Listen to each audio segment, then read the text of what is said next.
یا آپ کا دادا یا تایا کوئی نہ کوئی کسی عالم سے وابستہ ہوگا، اس کی صحبت سے، بیانات سے، تعلق سے، تب گھر میں دین آیا ہوگا۔ یہ علماء کے تعلق کے بغیر آتا ہی نہیں ہے۔ جتنی محبت ہوتی ہے اتنا اللہ دینداری دے دیتا ہے۔ ہمارے والد صاحب رحمۃ اللہ علیہ بالکل ان پڑھ تھے، کوئی معلومات نہ دینی تھی نہ دنیاوی تھی، نہ اسکول پڑھا انہوں نے، نہ دینی تعلیم، بچپن میں یتیم ہو گئے۔ 4 سال کی عمر میں والد کا انتقال ہو گیا، 5 سال کی عمر میں ان کی والدہ کا انتقال ہو گیا، تو ماں باپ دونوں بچپن میں انتقال کر گئے۔ تو والد صاحب فرماتے تھے میں یہاں کراچی میں آ کے برتن دھوتا تھا ہوٹلوں میں، اور کہا وہ بڑے بڑے دیچکے ہوتے تھے تو میں اس میں بیٹھ کے دھوتا تھا، تو چھوٹا تھا، جسم بھی کم تھا، تو ان میں بیٹھ کے دھوتا اور باروالی کا کام کرتا، پھر کہا پیڑے بنانا، روٹیاں بنانا، 10-12 سال اس میں گزرے۔ پھر اللہ تعالیٰ نے بعد میں عسر کے بعد یسر لائی، آسانی لائی۔ لیکن ایک چیز تھی، ہم نے دیکھا والد صاحب کے دل میں علماء کی بڑی محبت تھی، علماء سے بڑی محبت رکھتے تھے، طلباء سے بڑی محبت، دینداروں سے بڑی محبت۔ جب میں پڑھتا تھا تو امتحان میں پوزیشن آ جاتی، وہ کہتے بھئی تمام اساتذہ کی دعوت کرنی۔ اللہ رب العزت کی توفیق تھی، اولى سے لے کر دورے تک ہر امتحان میں کوئی نہ کوئی پوزیشن آتی رہتی۔ تو جب پوزیشن آ جاتی والد صاحب کہتے بھئی سب کی دعوت ہے، سب کی دعوت کرتے اور بڑا پرتکلف 4 سے 5 قسم کے کھانے بنواتے، اور پھر علماء کی خود اپنے ہاتھوں سے خدمت کرتے۔ کوئی بھی عالم کبھی بھی آتا خالی ہاتھ نہ بھیجتے، ہر ایک کو 2000 4000 5000 ہدیہ دیتے، کوئی طالب علم آتا ان کو دیتے۔ صبح کا ٹائم ہوتا، ناشتے میں کسی بھی ایک عالم کو لے آتے، ہفتے میں ایک دعوت ہوتی۔ علماء سے بڑی محبت تھی، ان کو ایک تعلق تھا۔ تو آج جو 2 حرف اللہ نے بولنے کی توفیق دی ہے اور دین سے جوڑا ہے، تو میں یہی سمجھتا ہوں یہ ہمارے والد صاحب کی علماء سے محبت تھی، علماء سے تعلق تھا، ورنہ خود ان کے پاس نہ دینی اعتبار سے کوئی علم تھا، نہ دنیاوی اعتبار سے کوئی ڈگریاں تھیں، لیکن اللہ نے دنیا بھی دی۔ آج وہ نہیں، ان کے نام پر ایک مسجد بھی بن گئی، اور الحمدللہ جمعے میں 1500 2000 آدمی نماز بھی پڑھ رہے ہیں، ایک صدقہ جاریہ بھی ہو گیا۔ کچھ اللہ نے لکھنے کی توفیق دی، وہ بھی صدقہ جاریہ بنا۔ پیچھے جو بات نظر آتی ہے وہ یہی ہے، ہر ہفتے مجھے الگ سے بھی دیتے کہ بھئی کوئی عالم، کوئی طالب علم غریب ہو ان کے ساتھ تعاون کرو، کوئی ہوتا میں بتا دیتا، فوراً پیسے دے دیتے۔ تو یہ بات میں نے عرض کی، علماء سے محبت بڑی ضروری ہے، اس لیے کوشش ہو ہم علماء کا دفاع کریں۔ علماء کا گوشت زہر آلود ہے، لحم العلماء مسموم، علماء کا گوشت زہر آلود ہے۔ جس نے علماء کی غیبت کی، علماء کو برا بھلا کہا، اس کا خاتمہ اچھا نہیں ہوتا، اس کا خاتمہ اچھا نہیں ہوتا، لا علاج بیماریوں میں مبتلا ہو جاتا ہے، یا کینسر جیسی موذی مرض میں، یا پریشانیوں میں، اولاد نافرمان ہو جاتی، بیوی بد اخلاق ہو جاتی۔ اس لیے بہتر ہے علماء کا دفاع رکھیں۔ کسی عالم سے اگر آپ کو خود بھی کوئی اختلاف ہو تو اس کو ممبر و محراب پہ نہ آنے دیں، اپنی نجی اور عام زندگی میں بھی ان باتوں کو زبان پہ نہ لائیں۔ جو عالم دین کی خدمت کر رہا ہے اچھے الفاظ میں ان کا تذکرہ کریں۔ اللہ تعالیٰ سب کی خدمات کو قبول کرے۔ معلوم نہیں اس کی خدمت قبول ہو جائے اور ہماری قبول نہ ہو، کیا معلوم کس میں اخلاص زیادہ ہے، کتنے کون درد دل سے کر رہا ہے، کس نے کتنی قربانیاں دی ہیں، ہم اس سے واقف نہیں ہیں۔ ہم نے ظاہر کو دیکھا ہوتا ہے، باطن کو نہیں۔ تو کسی کو گناہ کرتے بھی دیکھیں تب بھی کوئی بات نہ کریں، اس لیے کہ آپ نے گناہ کرتے دیکھا ہوگا، توبہ کرتے نہیں دیکھا ہوگا۔ گناہ کرتے دیکھا ہوگا، توبہ کرتے نہیں دیکھا ہوگا۔ ہو سکتا ہے اس سے گناہ ہو لیکن اس نے توبہ کی، اللہ کے ہاں وہ مقام مل گیا اس کو جو پہلے نہیں تھا۔ توبہ کی وجہ سے انسان کا مرتبہ تو بہت بلند ہو جاتا ہے۔ تو بہرحال دفاع ہونا چاہیے، اگر کوئی بات کرے محبت سے اسے سمجھائیں۔ نمبر 86، رائج فرق باطلہ کے بارے میں ٹھوس معلومات رکھیں۔ رائج فرق باطلہ کے بارے میں ٹھوس معلومات رکھیں۔ ہر دور میں حق کے مقابلے میں باطل فرقے اور باطل جماعتیں ہوتی ہیں۔ قیامت تک حق اور باطل کا مقابلہ ہے۔ شیطان اور خواہش پرست لوگ، نفسانی خواہشات پہ چلنے والے، باطل کا اعلی کار بننے والے لوگ ہر دور میں ہوتے ہیں۔ ہمیں دیکھنا چاہیے ہم جس سوسائٹی میں، علاقے میں کام کر رہے ہیں وہاں باطل فرقے کون سے ہیں، ان کے بارے میں معلومات رکھیں۔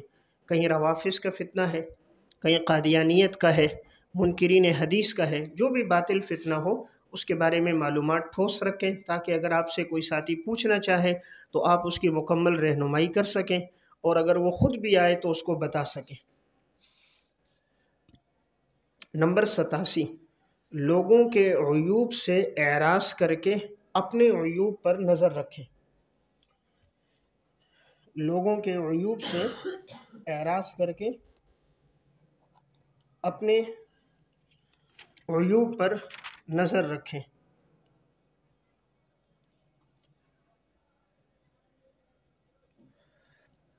لوگوں میں جو عیب ہے ہمیں اس سے اعراض کرنا چاہیے، اپنے عیوب پہ نظر رکھنی چاہیے۔ اب اس پر فکر ایک امام صاحب ہو، اگر وہ لوگوں میں دیکھے فلاں اس گناہ میں مبتلا ہے، فلاں اس میں، فلاں اس میں، فلاں اس میں، اس سے ہمیں اعراض کرنا چاہیے۔ ہم اپنے عیوب پہ نظر رکھنی چاہیے۔ جتنا انسان اپنے عیوب دیکھتا ہے وہ دوسروں کی طرف اس کو توجہ ہی نہیں ملتی۔ اپنے عیوب دیکھتے ہوئے اتنا منہمک ہوتا ہے، انہی کی اصلاح میں لگ جاتا ہے، تو دوسروں کی طرف نظر نہیں پڑتی۔ دوسروں میں وہ تلاش کرتے ہیں جو اپنے آپ سے غافل ہوتے ہیں۔ جو لوگ اپنے عیوب کو دیکھنا خود شروع کر دیتے ہیں، ان کی نگاہیں دوسروں کی طرف نہیں اٹھتی، وہ اپنے آپ کو ہی خطا کار، گناہ گار سمجھ رہے ہوتے ہیں، اور وہی آدمی پھر مصلح بنتا ہے، اس سے ہدایت پھیلتی ہے جو اپنے آپ کو خطا کار سمجھتا ہے۔ جو اپنے آپ کو متقی کامل پرہیزگار سمجھے، ساری دنیا کو گناہ گار سمجھے، تو پھر اس سے خیر نہیں پھیلتی، شر ہی پھیلتا ہے۔ اس لیے بہرحال ایک اہم بات عرض کی ہے، دوسروں کے عیوب پہ نظر نہ ہو، انسان اپنے عیوب پہ نگاہ رکھے۔ نمبر 88، اپنی مجالس کو غیبت سے پاک رکھیں۔ اپنی مجالس کو غیبت سے پاک رکھیں۔ جہاں آپ کو موقع ملے خدمت کا، وہاں عموماً مجلسیں ہوں گی، کبھی کمیٹی کے ساتھ مجلس ہے، کبھی عوام الناس کے مسائل کی ہے، کبھی نکاح کی ہے، اور کبھی درس کی ہے، کبھی عمومی نوجوانوں میں ہے، تو اگر آپ وہاں غیبت چل رہی ہو، آپ سن رہے، وہ ایک ساتھی دوسرے کے بارے میں بول رہا ہے، اس میں ہم توجہ سے سن رہے ہیں، اپنا بھی بیچ میں غیبت میں حصہ ڈال رہے ہیں، تو پھر یہی باتیں بعد میں جاتی ہیں اور انسان کی بدنامی کا ذریعہ ہے۔ اس لیے بہتر ہے کوئی ساتھی شروع بھی کرے، اسے کہہ دیا جائے یار اللہ رسول کی بات رکھتے، مجلس میں جب بیٹھے آپ دین کی بات شروع کریں، ہم اللہ رسول کے دین کے وکیل بنیں، تو ہمیں وہی بات کرنی چاہیے، دنیاوی کاموں کو زیادہ بیان نہیں کرنا چاہیے۔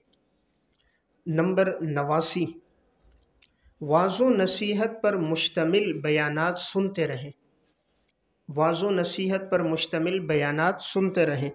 انسان ہر دور میں ہدایت کا محتاج ہے، ہر زمانے اور ہر مہینے، ہر لمحے میں ہر انسان ہدایت کا محتاج ہے، اور ہدایت اور خیر میں ترقی ہوتی رہتی ہے، ہدایت بڑھتی رہتی ہے۔ جس دن انسان میں یہ بات آ جائے کہ میری عقل کامل، میرا علم کامل، مجھے اب کسی کے بیان کی ضرورت نہیں، کسی کے واعظ و نصیحت کی ضرورت نہیں، کسی سے تعلق قائم رکھنے کی ضرورت نہیں، تو پھر یہ جہالت کا دور شروع ہو جاتا ہے۔ اس لیے اپنے آپ کو کبھی مستغنی نہ سمجھیں۔ جہاں کہیں بیان ہو رہا ہے کسی عالم کا، اس میں شرکت کریں۔ جمعے کے دن جس سے آپ کو محبت ہے ان کے بیان کو سنیں، اللہ ان کی زبان سے وہ چیزیں کہلوا دے گا جو خامیاں میرے اور آپ کے اندر ہوں گی۔ اللہ تعالیٰ متکلم کی زبان پہ وہ باتیں لے آتا ہے جو ہمارے لیے ہدایت کا ذریعہ ہوتی ہیں۔ اس لیے جب آدمی واعظ و بیانات سنتا رہتا ہے اپنی اصلاح ہوتی رہتی ہے، اور جب آدمی کٹ جاتا ہے بالکل وہ اپنی اصلاح سے غافل ہوتا ہے۔ اس لیے علماء کے بیان سنتے رہیں۔ اپنے آپ کو یہ نہ سمجھے میں نے پڑھ لیا، علم حاصل کر لیا، ہم نے تو چند کتابیں پڑھی ہیں، عملی زندگی کی ہدایت اب ہمارے اندر نہیں آئی، صرف ہم نے ظاہری معلومات لی ہیں، باطن کی اصلاح نہیں ہوئی۔ اس لیے جس عالم سے مناسبت ہے ان کے واعظ و نصیحت میں، درس میں شرکت کرتے رہیں۔ نمبر 90، تعیش پسندی اور عیش و عشرت سے گریز کریں۔ تعیش پسندی اور عیش و عشرت سے گریز کریں۔ علماء اور ائمہ کا ہر دور میں سادگی کی زندگی گزارنا ہی بہتر ہے۔ آپ صلی اللہ علیہ وسلم نے حضرت معاذ بن جبل سے فرمایا، ایاک والتنعم فإن عباد اللہ لیسوا بالمتنعمین۔ عیش و عشرت کی زندگی سے گریز کرنا، اللہ کے نیک بندے عیش و عشرت کی زندگی نہیں گزارتے۔ عیش و عشرت کیا ہے؟ بہت مہنگا لباس۔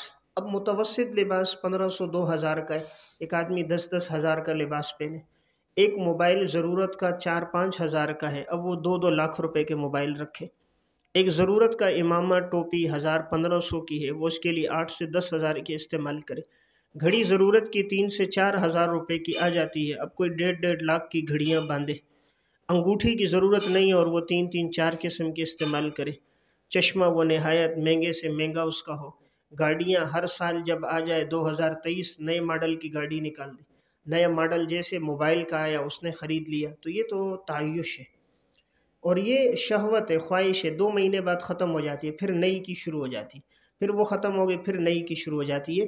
تو عالم آدمی کی توجہ آخرت کی اور اعمال کی طرف ہونی چاہیے، دنیا کی طرف نہیں ہونی چاہیے۔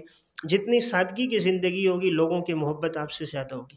اب حضرت عمر رضی اللہ تعالیٰ عنہ جسم پہ پیوند زدہ لباس ہے، اور روم اور فارس کے محلات میں ان کا رعب اور دبدبہ ظاہر ہو رہا ہے، سوئے ہوئے ہیں اور کوئی بھی محافظ ساتھ موجود نہیں ہے، قاصد آ کے دیکھ رہا ہے اور کہہ رہا ہے واقعی انہوں نے لوگوں کو حقوق ادا کیے ہیں، تب ان کو اپنے محافظین کی ضرورت پیش نہیں آتی۔